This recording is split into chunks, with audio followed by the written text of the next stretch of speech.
Crocheting and knitting are experiencing a great resurgence in at the moment. A lot of people are becoming more and more interested in handmade hobbies that maybe your grandparents' generation were interested in. And today I'm going to help you figure out if you should become a knitter or a crocheter. I've got a little quiz for you that's going to be really fun, and it's going to help you know whether you should pick up your knitting needles or a crochet hook.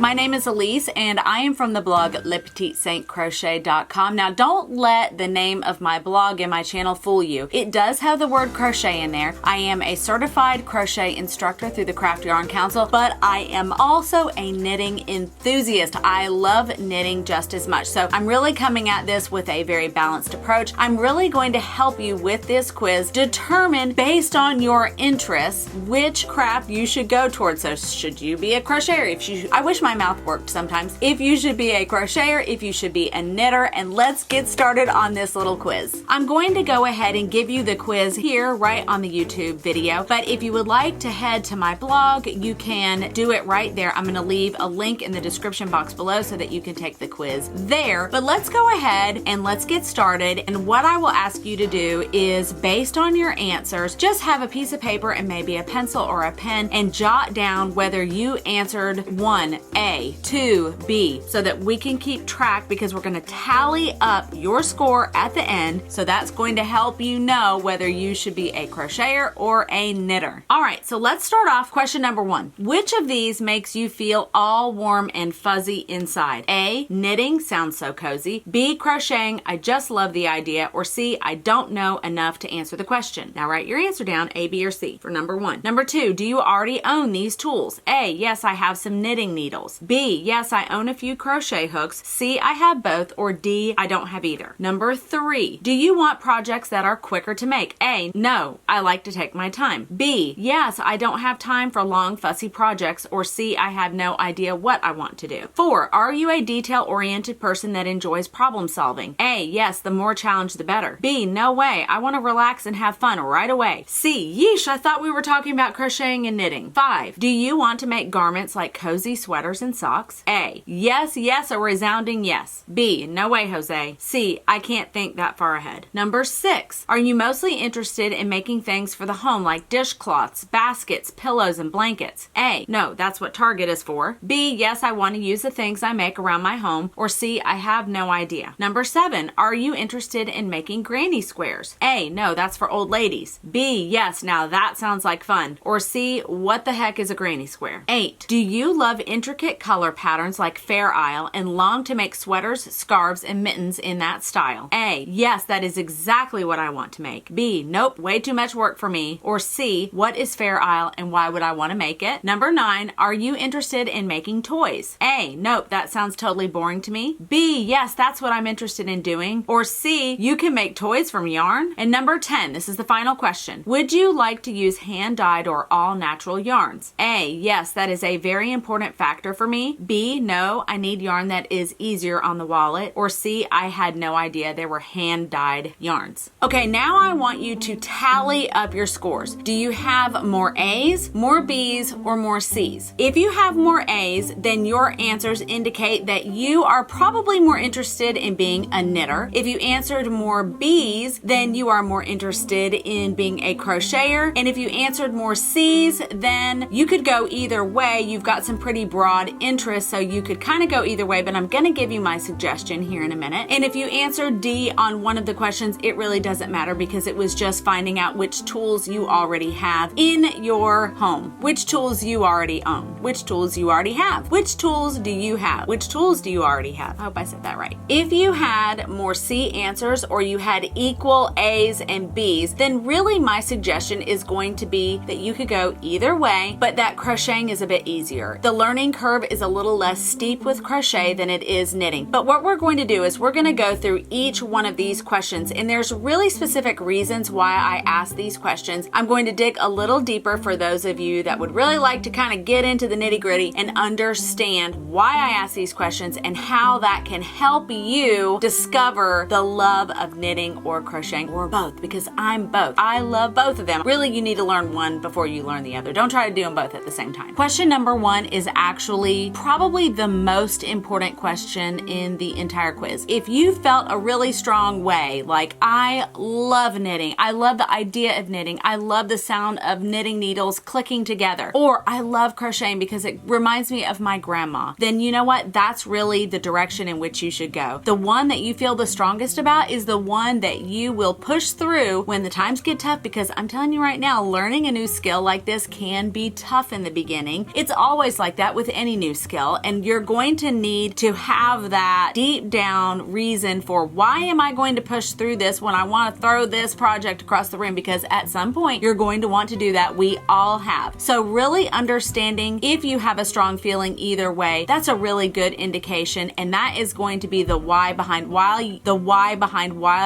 my mouth doesn't work today. Why you will push through and persevere when the going gets tough, because it's going to get tough every once in a while. Question number 2 is also a great one, especially when you're not sure which direction you want to go in, but maybe you inherited all your grandmother's knitting needles. That may be a really good reason to go with knitting because you already have some of the supplies. Or maybe you picked up a whole set of crochet hooks at a yard sale for $2 last year. Well, then maybe you should become a crocheter, because getting started with some of the tools can be a little bit pricey, and I don't know if you're like me, but I'm on a budget, so I tried to keep my costs as low as possible. So if I already had some tools, I probably would start with that one first, see how I feel, because here's the great thing. Yarn is yarn. You can use it with crocheting or knitting. Now, your hook size and your needle size is going to depend on what type of yarn, what weight of yarn you use, but that's a whole nother discussion for later. But what you need to do is look and see what tools do you already have. Question number 3 is, do you want projects that are quicker to make? So in general, crocheting is quicker than knitting. If you had 2 equal projects, you had a crocheted dishcloth and you had a knitted dishcloth, the crocheted one is going to be quicker. And that is just the nature of the craft. That doesn't mean, and this is obvious, if you made a huge crocheted blanket and a little tiny knitted dishcloth, obviously the crocheted blanket is going to take much longer, just the scale of the size. But if you were trying to knit that same size blanket, it's going to take longer. Just keep that in mind. If you're kind of impatient and you want things to be a little bit quicker, you might want to start with crocheting. The next question is, are you a detail-oriented person who enjoys problem solving? Now, crocheting and knitting both are a detail-oriented craft, and there is some problem solving involved. But knitting is a little more detailed and a little bit more difficult in the sense of problem solving. It's one of the reasons why when I started with knitting, I abandoned it and went to crochet. Now, I've picked knitting back up and I'm really enjoying it at this point, but knitting can be a little bit trickier than crochet. And one of the reasons is if you make a mistake in crochet, you can just rip it out. You literally just take your working yarn and you rip it out. It's called frogging. But in knitting, you can't do that. If you do that, you're going to lose your stitches. You must tink. So tinking is basically undoing your stitches. Now, that can be a really frustrating process for experienced and novice knitters. If you already know that your temperament is, listen, I want something that's a little bit simpler to begin with. I really need this to go as smoothly as possible. I'm going to recommend just go with crocheting. Just go ahead and know that right now. But if you are the type of person that you're like, the more challenge, the better. I really love things that I can focus on, that I can work with and I can work through, then knitting is going to be the hobby for you. The next question is, do you want to make garments like cozy sweaters and socks? You can make beautiful garments with knitting or crochet, but traditionally garments have been made by knitting. It really comes down to the type of fabric that knitting creates compared to crocheting. Knitting, typically, it creates a delicate fabric that drapes over the body very nicely. Now, crocheting typically creates a denser fabric. Now, there are so many exceptions to this rule. Crocheted garments have come a long way, particularly in the last probably 5 to 10 years. There are lots and lots of designers who are doing beautiful crochet garments, but in general, you are probably going to find more knitted garments and more knitted garment patterns than you will for crochet. If you check the link in the description box below, I am going to list some of my favorite knitwear and crochet designers for garments. So please check those out because you may be really wanting to learn how to crochet and you want to do crocheted garments, and I don't want to discourage you from doing that. But please check out those designers. Those are some of my favorites. There are tons more that will give you an idea if you're looking at knitting or crochet. So go check those out. Are you more interested in making things for your home, like dishcloths, baskets, pillows, or blankets? Then crocheting is going to be the hobby for you. There are so many gorgeous patterns out there for all things home. I have made some beautiful dishcloths. I have found so many gorgeous blankets and pillow patterns and holiday and trivets for your kitchen and all types of things. If you want to check out my Pinterest board for all things home for crochet, I'm going to leave a link in the description box below. You'll be able to find that. It is a fantastic resource. You're going to want to get on Pinterest and look for these as well. Just like there are so many knitted garment patterns, there are so many crocheted home patterns out there. So really check those out. And because of that really dense fabric, it creates such nice little baskets that have a really nice structure to them, and dishcloths that you can use cotton for, and you can really scrub and do all kinds of things. Yes, there are knitted patterns for home decor and home use, but in general, I have found that there are many more crocheted patterns out there for the home than there are knitting. The next question is, are you interested in making granny squares? Now, if you don't know what a granny square is, this is an example of a granny square. This is a granny square blanket. These are each individual squares that are either crocheted together or joined together by sewing. I adore granny squares, and if this is your jam, if this is what you want to do, then you are going to want to become a crocheter because this is traditionally crocheted. There are so many different ways that you can make granny squares. There are all of the different patterns, all the different styles, all the different colors that you can make them look modern, rustic, old-fashioned, brand new, whatever you want to do. I really would encourage you, if that's what you want to do, if that's where your heart is leaning, then you need to crochet. Also, if you are new to this, check out my How to Crochet Granny Squares for Beginners. I have an entire video tutorial on that in a blog post. So if that's something you're interested in, you're going to need to get some crochet hooks and check out that video because I lead you right from an absolute beginner. You don't know what you're doing at all, so you're going to be able to check that out, and I will leave a link for that as well in the description box below. The next question has to do with color work. Are you interested in making fair isle or color work designs with garments? Then knitting is the hobby for you. So this is an example of stranded knitting. It's a type of color work in knitting. One of the reasons why it is achievable so easily with knitting rather than crochet is that because knitted stitches stack one on top of the other very neatly, while crocheted stitches lean to the right if you're right-handed and left if you're left-handed. So it makes it really difficult to create,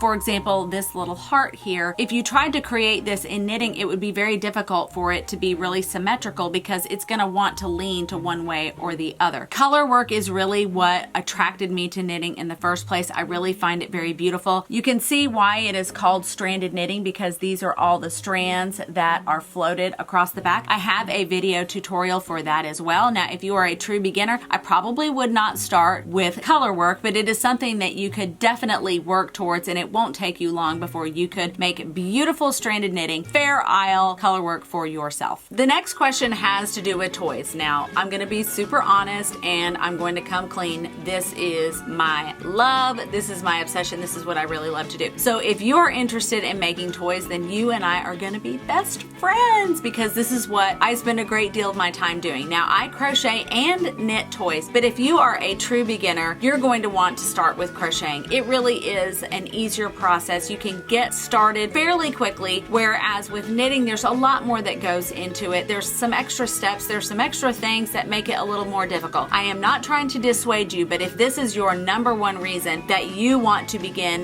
knitting or crocheting, you really are going to want to start with crocheting. And there are also so many adorable crocheted patterns out there for toys. There are books, there are Etsy shops and Ravelry patterns that you can look up. They are absolutely adorable. in the description box below, I am going to be sharing some of my favorite designers, some of my favorite books with you, so make sure to check those out. Also, please check out my Amigurumi 101 series. I'm going to leave a link for all 4 of those posts and those videos in the description box below. That really goes through all of the fundamentals that you need to be able to crochet your very own toys. The last question really has to do with yarn. Are you more interested in hand-dyed yarn or all natural fibers, especially 100% wool or cashmere? You're going to want to lean more towards knitting. And here's the reason why. In general, knitting uses less yarn than crocheting. It's just the way the stitches are constructed with knitting versus crochet. Now, I love yarn, but mama is on a budget. I have kids in college. I don't typically use really expensive yarn. Now, I don't typically use the cheapest yarn either. I usually use kind of a mid-range. I will leave links for those in the description box below in case you're interested in checking out what I like to use. And I always buy things on sale. You can always look for a good deal. But if you are doing things like socks that don't use a lot of yarn, then you may really want to use some beautiful hand-dyed, gorgeous yarn that may be a little on the pricier side. But if you're wanting to make huge blankets, you're probably going to want to look for more budget-friendly yarns. Whether you decide to learn how to crochet or knit, I just want to give you a big hug and tell you how excited I am for you because you are embarking on a wonderful new journey. Crocheting and knitting are one of my passions. They're probably some of my favorite things in the entire world to do, and I know that they will be for you as well. Like any new skill, you are going to need to persevere. You are going to need to work hard. You're going to need to learn some new things, and sometimes that can be a little discouraging. But let me just share with you that the maker community, especially on Instagram, is a wonderful way to connect with others. You are going to find so much encouragement and inspiration there. You can always check me out at Le Petit Saint Crochet, and I would love to hear from you.